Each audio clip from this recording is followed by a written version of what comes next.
The problem is that the rape fantasy, which is often disguised as dominating or being dominated, is something that's incredibly prevalent in gay porn. This overprevalence of the rape fantasy, therefore, then normalizes the issue of rape. And by normalizing rape, I mean the kind of rhetoric that women unfortunately experience around the abuse and rape they experience is the kind of things that gay men experience. So that's the first problem.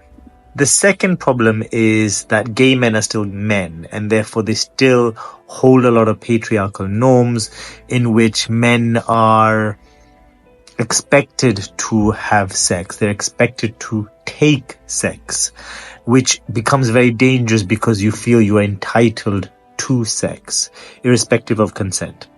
And this is something we don't talk about enough.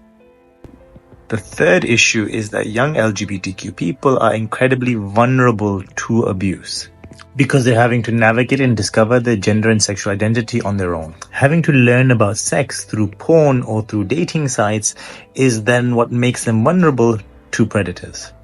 And then when they watch porn and they see the rape fantasies being carried out by porn stars like this one, then yeah, it's normalized once again. This is not about king shaming. This is not about porn shaming. If you're into domination and dominating, that's fine because you're an adult and you can consent. But the rape fantasy isn't that. The rape fantasy is void of consent. The fantasy is that you can effectively just take and there's no consequences. Or that you can be taken without your consent and there's no consequence.